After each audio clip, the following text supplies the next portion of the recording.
Bonjour mes amis, hi guys. Today we discover together one of the most beautiful complications, a central tourbillon. This is by Peacock, that famous caliber manufacturer from China, which is now developing their own line of watches. And if you go on the website, you'll see a lot of different designs, not much rhyme or reason.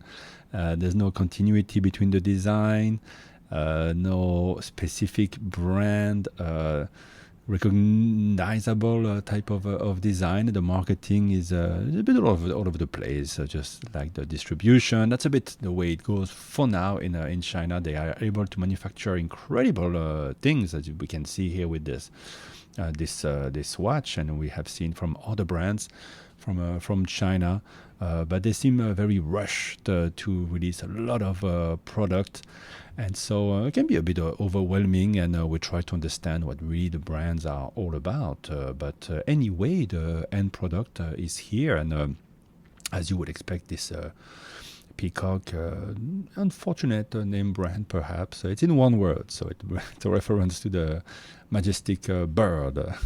Black hole central tourbillon, as you would expect, has won design award, of course, some obscure design award in Germany or Los Angeles, I'm not quite sure. And the concept here refers to, of course, the black holes. So there's the whole marketing talks about the centrally recessed design of the dial, intentionally, well, obviously representing the singularity region of a black hole. And there's many different colors. We have the orange and the black. And no, I didn't buy these watches. These were not sent to me by the brand. These are actually retailed in Hong Kong by independent watcher. So if you want to buy one of these, discover them in person right here in Hong Kong, independentwatcher.com. Link in the details for the contact. And just borrow these to show you a bit what Peacock is doing, and they're making really big moves in watchmaking in China. So it's going to be really impressive, I think, what they'll be doing in the next 5 to 10 years. Anyway, we were in the singularity region of the black hole, where time exists eternally within the singularity. For those who love that sort of thing, and going a bit closer, there's a lot of loom actually here, and I really like the part that resembles a cosmic nebulae. So let's try to loom it, if my little loom tool here will grant us its cosmic light. There we go. It's pretty weak. There you go. You can see here. I'm not sure how they achieve this, but it's really well made. And so you have the loom. This is the minute here, and this is the hour. And the whole disc has different colors and a lot of fun. And maybe I can show you on the orange version. It's a bit different probably. There you go, orange. It's a bit more like fire. And I'm sure, like most of you guys, I love watching documentaries about space exploration and whatnot. So there you go. Let me show you a bit how it works, so you can really distinguish the minute hand from the hour. So this is the minute and the hour. So it's almost 9 o'clock.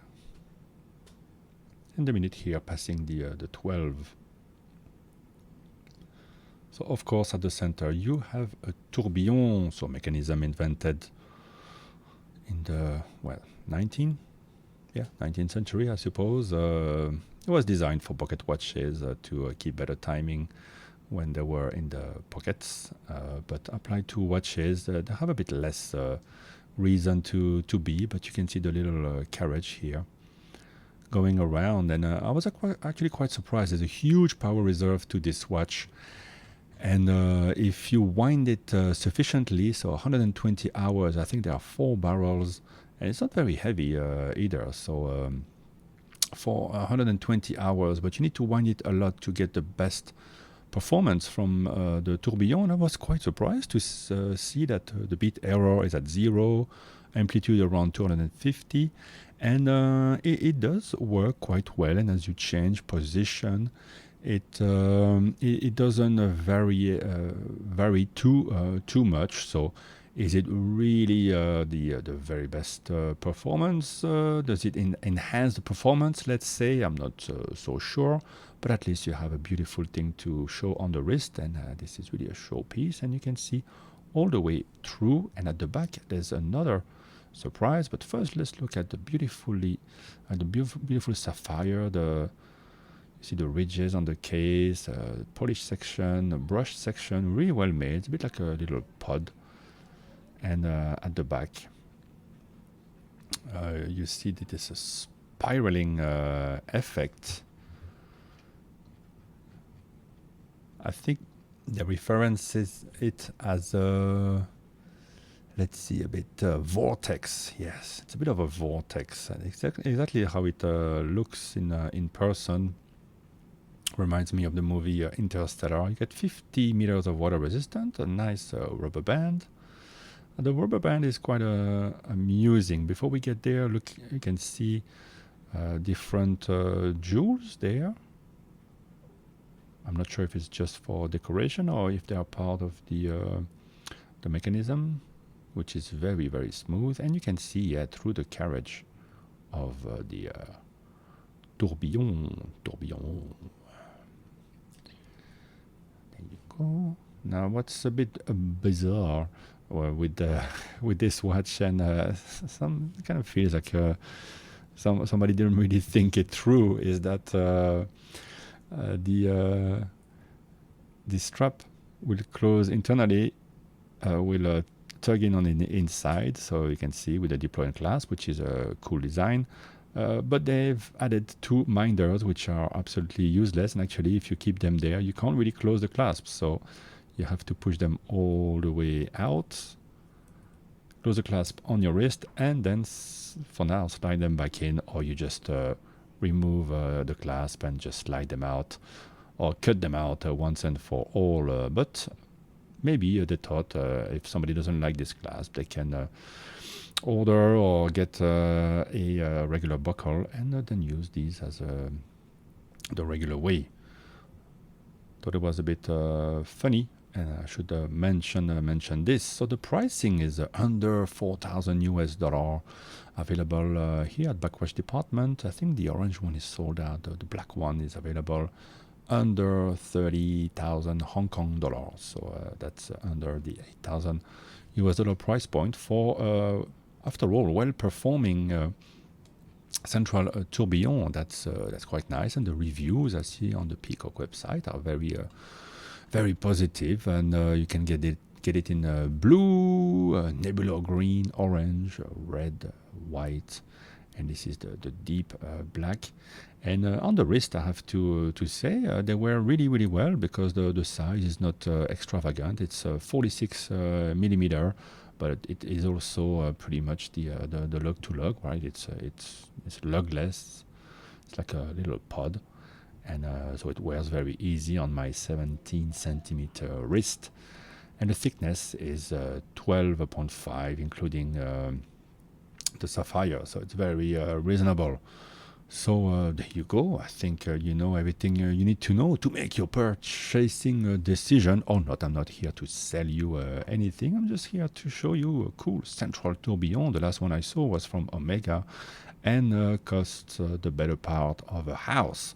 So I could not really afford that, but I could afford this. Maybe if they tone down a bit the look, don't worry. They put tourbillon on half of their lineup of watches. Some of them, but most of them are very modern type of looks. But they also can do retro style chronographs, for example. So interesting to see the power that a brand like Peacock has. And yeah, as I said, I feel like they're a bit in competition with the other Chinese watchmakers, and they're pushing a lot of product out without much rhyme or reason. So I don't know if will be continuity to any of the lines of models if you like them.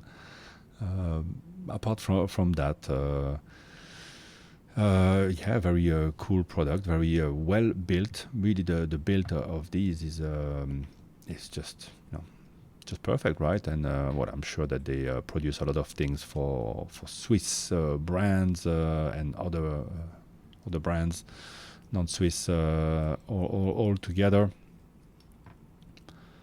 But there you go. That's Peacock making watches for themselves. So yeah, let me know a bit what you think, and you can go to the description if you want to reach out to a independent watcher. Maybe grab yourself one of these, order one, or just come and visit and yeah, try them on the wrist. It's really well made. It's quite cool and yeah, I suppose fairly evocative of a black hole. Whether you want that or not on the wrist, that's up to you guys. Bye bye.